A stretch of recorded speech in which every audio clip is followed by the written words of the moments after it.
যেই ছেলে দাড়ি চাঁচে এবং হাতে সিগারেট নিয়ে প্যান্টটা এখনো নিচে করে দিয়ে বই হাতে করে শিক্ষা প্রতিষ্ঠানে যায়, পাঠশালায় যায়, তার পায়ের নিচে কি ফেরেশতা পর বিছাতে পারে?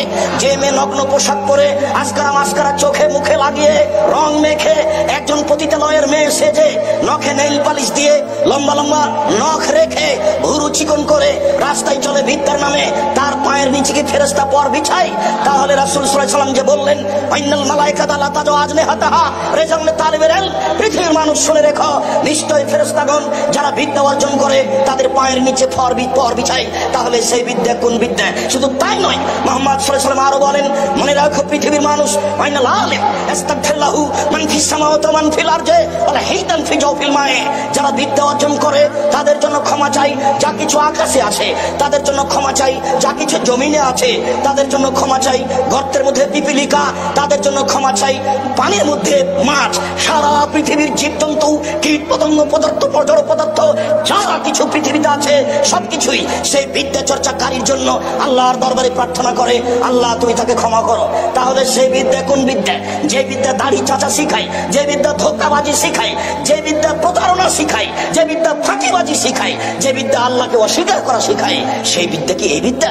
সম্মানিত দিনী ভাই বোন, তাই তো রাসূল সাল্লাল্লাহু আলাইহি সাল্লাম বলেন, পৃথিবীর মানুষ শুনে রেখো, এই ফলেন বিদ্যা উঠে যাবে, ওয়াকসুরাল জাহাল, মূর্খতা বেড়ে যাবে। তিনি বলেন, পৃথিবীর মানুষ শুনে রেখো, ইকবাজুল ইলম, বিদ্যা উঠিয়ে নেওয়া হবে, আর ওয়ানজুল জাহাল, মূর্খতা বর্ষণ হবে। আমরা তো জানি যে পানি বৃষ্টি বর্ষণ হয়, আল্লাহর নবী বলছেন মূর্খতা বর্ষণ হবে, বিদ্যা উঠিয়ে নেওয়া হবে। 20 বছর পূর্বে হাটাবো রূপগঞ্জ, নারায়ণগঞ্জ, ঢাকায় পৃথিবীর যে কোনো স্থানে যত বিদ্যান ছিল আজকে তার চেয়ে বেশি না কম? বেশি। তাহলে রাসূল সাল্লাল্লাহু আলাইহি ওয়াসাল্লাম কি মিথ্যা কথা বলেছেন? নাউযুবিল্লাহি মিন যালিক। রাসূল সাল্লাল্লাহু আলাইহি ওয়াসাল্লাম মিথ্যা কথা বলেননি।